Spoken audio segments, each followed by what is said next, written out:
Assalamualaikum semuanya, selamat pagi, selamat siang, selamat sore, atau selamat malam. Kali ini kita akan ngomongin routing ya, router, routing, root, dan lain sebagainya lah. Kita akan ngomongin itu. Oke, langsung saja ke materinya.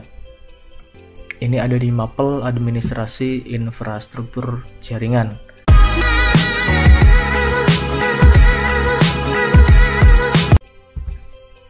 Oke, sebelum kita ngomongin routing, kita flashback dulu. Ada yang masih ingat apa itu router? Ya. Jadi router juga merupakan sebuah perangkat jaringan. Selain ada switch, kemudian ada hub, ada apa lagi? Ada kabel jaringan, RJ45 dan lain sebagainya. Ada satu perangkat yang namanya router, ya. Router merupakan peralatan yang bertugas atau difungsikan untuk menghubungkan dua jaringan atau lebih. Kemudian tugas router adalah memforward data, ya. Jadi dengan mengaktifkan fungsi IP forward menggunakan routing protokol. Oke. Merupakan peralatan yang bertugas atau difungsikan menghubungkan dua jaringan atau lebih. Memangnya kalau ada jaringan, ya, berjumlah dua atau lebih, itu tidak bisa dihubungkan menggunakan switch atau hub saja. Kok perlu ada router sih? Maksud dari dua jaringan atau lebih di sini, ya, bisa saja IP-nya berbeda, atau misalkan IP-nya sama, subnet max-nya sama, tapi host ID dan net ID-nya berbeda.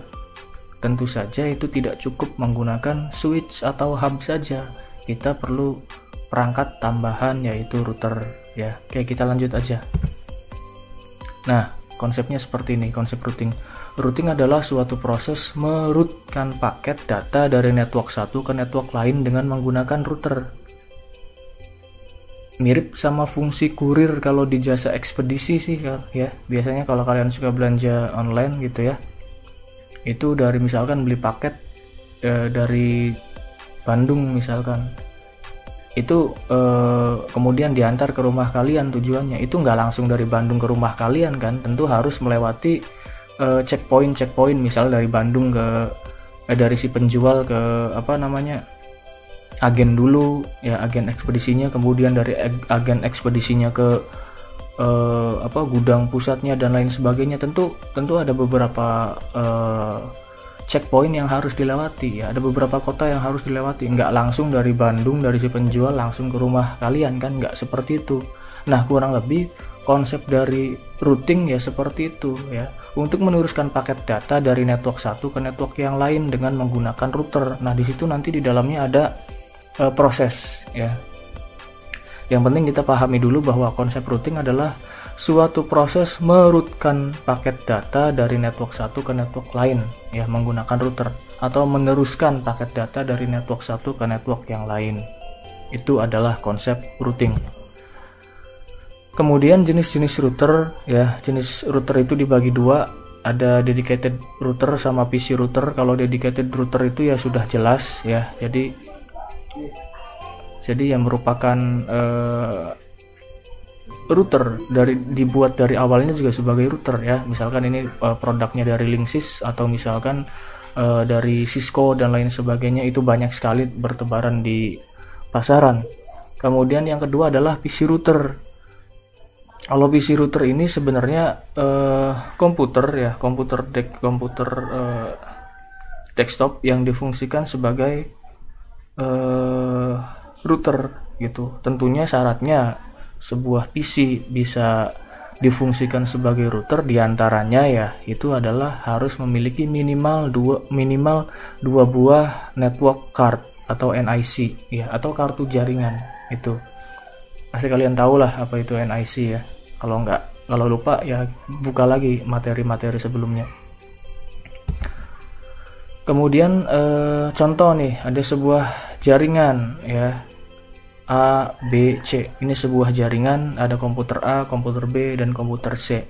Semuanya dihubungkan menggunakan hub, menggunakan IP address kelas Betul sekali, ini adalah kelas B. Ya. Coba kalian perhatikan, apakah semua jaringan di sini, apakah semua komputer di sini bisa saling terhubung? A ke B, B ke C, A ke C, B ke A, dan seterusnya.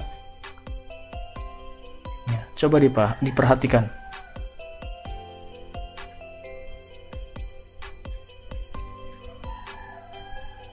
Ya, tentu saja walaupun ini adalah sebuah jaringan yang sama, kelasnya sama, menggunakan kelas B ya 172, kemudian subnet maxnya sama 255.255.255.0, ini tidak semuanya bisa terhubung.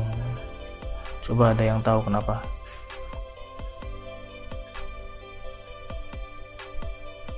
Antara komputer A dan komputer B ini memang bisa terhubung dengan baik ya, mereka bisa saling berkomunikasi dan ngobrol. Karena apa? Karena kalian perhatikan ya, sama-sama kelas B, kemudian net ID-nya, host ID dan net ID-nya juga masih sama. 88 di yang B ini 88 titik yang B ini 88.9, kemudian yang A ini 88.10. Sedangkan kalau C ya, ini berbeda, network ID-nya adalah 90.2. Ini walaupun sama-sama kelas B dan subnet maxnya sama, ini nggak bisa ngobrol, nggak bisa terhubung komputer C ini dengan komputer A ataupun komputer B.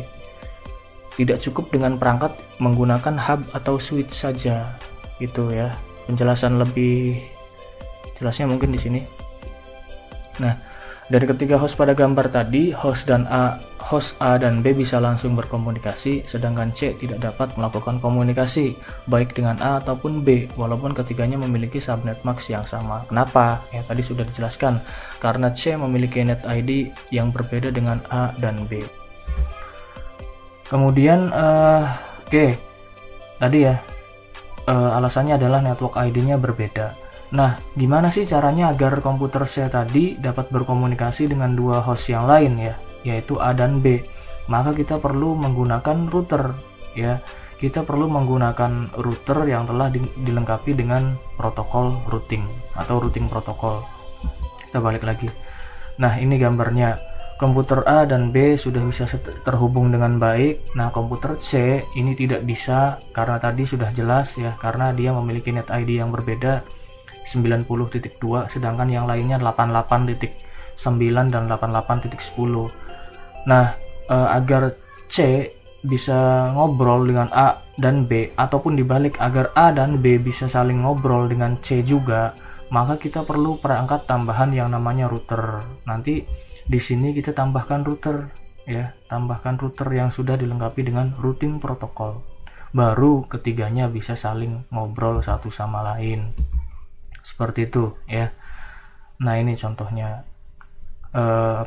Dengan adanya router nggak hanya net ID-nya yang berbeda ya, bahkan IP address-nya berbeda pun, entah itu di jaringan sebelah sini misalkan menggunakan IP kelas B 172, di sini menggunakan IP kelas C 199, dan di sini menggunakan 131, walaupun berbeda semuanya kelas A dan B, C. Ini bukan komputer ya, maksudnya kelas IP address. IP address kan ada kelas A, B, dan C.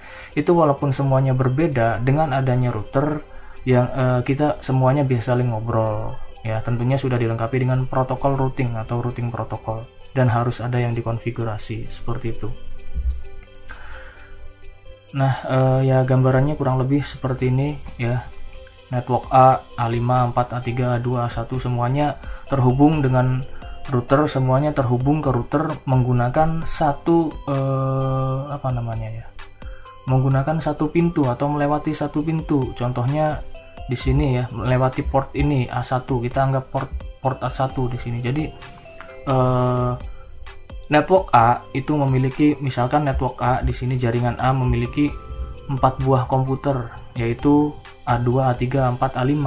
Semuanya terhubung ke router itu nggak komputer A satu kabel, komputer B satu kabel, enggak kayak gitu, enggak kayak nyambungin komputer ke switch, enggak, tapi semuanya nanti dihubungkan dulu, biasanya ke switch atau hub sih. Keempat komputer ini dihubungkan dulu, misalkan di sini ke switch ya A1. Nah, nanti switch tersebut baru dihubungkan ke routernya. Jadi satu pintu gitu, melewati satu port nanti masuknya ke sini. Kemudian nanti nyampe ke router ya tinggal larinya dari router ini mau ke jaringan yang mana. Di sini ada misalkan ada network B, network C dan seterusnya, seperti itu. Ini kalau skala kecil, kalau skala besar ya tentu lebih kompleks lagi bentuknya. Nah, ini ya skala kompleksnya seperti ini. Ini router, di sini ada jaringan A, network B, network C, network D. Anggap keempat network ini, keempat jaringan ini memiliki kelas IP yang berbeda, net ID yang berbeda, host ID yang berbeda, netmask yang berbeda, semuanya berbeda lah antar jaringan network, antar jaringan tersebut ya. Ini semuanya bisa saling terhubung dengan adanya perangkat router, tapi ya itu tadi ya, masing-masing jaringan biasanya masuknya itu hanya melewati satu pintu. Anggap di sini ada switch atau hub di masing-masing jaringan, seperti itu. Kurang lebih seperti itu. Dan prinsip kerjanya sih dari router atau routing ya. Routing itu prosesnya sebenarnya. Prinsip kerja dari router yaitu ya ini seperti tadi dijelaskan di awal. Ini ada komputer saya misalkan ya. Ini adalah komputer tujuan yang mau dihubungi.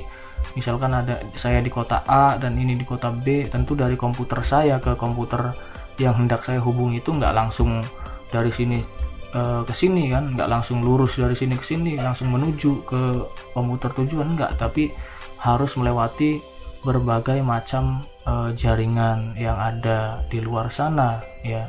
Nah, harus lewat mana dan melalui jalur yang mana itu nanti ya tugasnya router ya. Tentu kan dari komputer saya ke komputer yang dihubungi juga pasti sekali, sangat mungkin sekali di sini berbeda, baik dari IP address dan lain sebagainya ya. Itu nanti dengan adanya router ya udah, itu yang ngebantu kita, itu nanti router yang bekerja harus lewat mana ya. Padahal kan misalkan dari komputer saya ke komputer ini tujuan ya, nggak lewat sini pun bisa, lewat muter ke sini pun bisa, cuma kenapa harus lewat ke sini, ke network 1, 2, 3 dan seterusnya ya. Itu nanti ada proses, ada algoritma yang harus yang sudah dipikirkan oleh si router gitu ya. Nanti akan dikupas lebih dalam lagi lah di video-video berikutnya mungkin. Yang penting sekarang kita tahu dulu apa itu router, routing ya, cara kerjanya, konsep kerjanya bisa kalian pahami gitu. Itu saja, kurang lebihnya mohon maaf. Assalamualaikum warahmatullahi wabarakatuh.